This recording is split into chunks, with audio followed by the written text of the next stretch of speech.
Halo, Assalamualaikum. Kami dari kelompok 5 yang beranggotakan 1. Anissa Bunga Pratiwi, 2. Dian Eka Putri Wijaya, yang ketiga Rindi Amelia, dan yang keempat Tiara Indah Sukma. Nah, di sini kami akan menjelaskan tentang keadilan sosial yang mencakup segala bidang di Indonesia dalam kehidupan sehari-hari.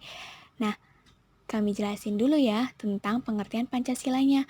Pengertian Pancasila sebagai dasar negara seperti dimaksud tersebut sesuai dengan bunyi pembukaan Undang-Undang Dasar 1945 Alinea 4 yang secara jelas menyatakan bahwa Pancasila merupakan nama dasar atau fundamental Negara Kesatuan Republik Indonesia. Pancasila sebagai dasar negara mengatur penyelenggaraan pemerintahan negara. Pancasila menurut ketetapan MPR nomor 3 MPR 2000 merupakan sumber hukum dasar nasional. Dalam kedudukannya sebagai dasar negara, maka Pancasila juga dapat berfungsi sebagai yang pertama, sumber dari segala sumber hukum di Indonesia. Dengan demikian, Pancasila merupakan asas kerohanian tertib hukum Indonesia. Yang kedua, suasana kebatinan dari Undang-Undang Dasar.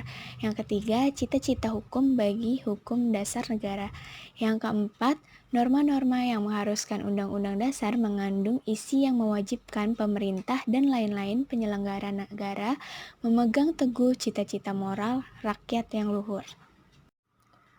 Pancasila dipergunakan dalam pembentukan hukum atau menjadi tonggak utama dalam membentuk peraturan perundang-undangan yang sesuai dengan jiwa bangsa Indonesia yang memanusiakan manusia yang adil dan beradab, serta berkeadilan sosial bagi seluruh rakyat Indonesia. Oleh karena itu, perlunya pengertian dari keadilan Pancasila guna memberikan kesamaan persepsi tentang keadilan yang akan menjadi dasar terbentuknya hukum yang baik. Sila kelima mengandung nilai sila keadilan, yang berarti adalah tidak membeda-bedakan golongan manapun, mulai dari masyarakat harus mendapat keadilan yang sama, hak yang sama, dan tidak dibatasi dengan strata atau status sosial. Jadi, mencakup apa aja sih keadilan yang berlaku di masyarakat? Di Indonesia, keadilan digambarkan dalam Pancasila sebagai dasar negara, yaitu keadilan sosial bagi seluruh rakyat Indonesia. Keadilan sosial berarti keadilan yang berlaku dalam masyarakat di segala bidang, kehidupan baik material maupun spiritual, yaitu yang menyangkut adil dalam bidang hukum, ekonomi, politik, sosial, dan kebudayaan. Lalu, keadilan untuk masyarakat majemuk seperti Indonesia belum juga dapat disepakati. Persoalannya adalah bentuk keadilan yang tidak sejalan dengan pemahaman dan penilaian tentang keadilan. Keadilan merupakan suatu hal yang sangat sulit untuk diwujudkan. Keadilan merupakan dambaan bagi manusia untuk mendapatkan suatu kehidupan yang layak, yang terpenuhi hak-hak mereka dalam menjalani kehidupan.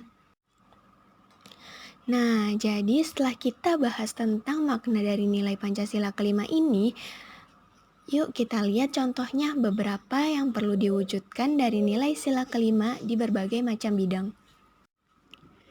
Yang pertama, bidang politik. Saat ini publik mempersepsikan politik dalam perspektif negatif, bahkan politik itu sendiri pun merupakan suatu yang dianggap buruk.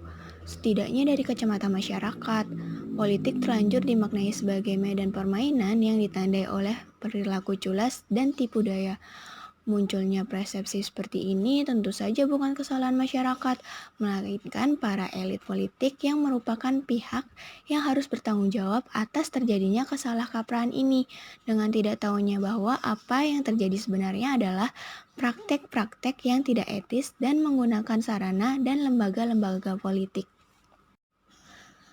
Nah, kita lihat yuk contoh penerapan dalam bidang politik ini. Yang pertama, penetapan kebijakan politik yang menjunjung kebijakan umum daripada kepentingan pribadi atau golongan. Yang kedua, tidak menggunakan kekuasaan politik untuk hal-hal yang bersifat pribadi. Yang ketiga, undang-undang ditaati oleh semua warga negara termasuk perwakilan rakyat dan pemimpin tanpa terkecuali.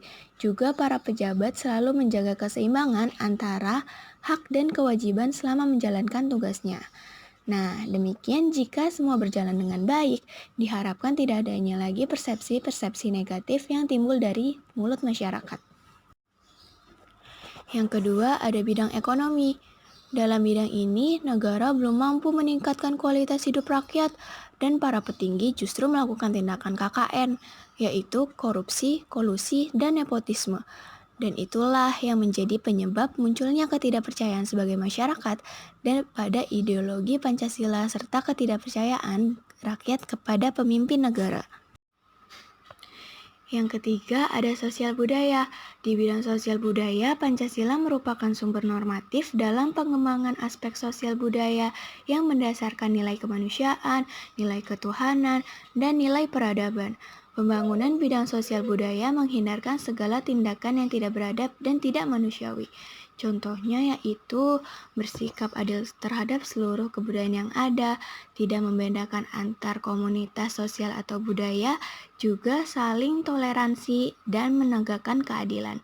Oleh karena itu, pada proses pembangunan di bidang sosial budaya ini haruslah mengangkat nilai-nilai dasar yang dimiliki bangsa Indonesia dan juga perlu diperhatikan etika kehidupan berbangsa yang bisa saja bertolak dari rasa kemanusiaan dengan menampilkan rasa sikap jujur, saling peduli, saling menghargai, dan saling menolong di antara sesama manusia.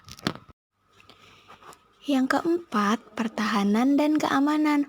Pertahanan negara adalah segala usaha untuk mempertahankan kedaulatan rakyat, keutuhan wilayah negara kesatuan Republik Indonesia, dan keselamatan segenap bangsa dari ancaman dan gangguan terhadap keutuhan bangsa dan negara.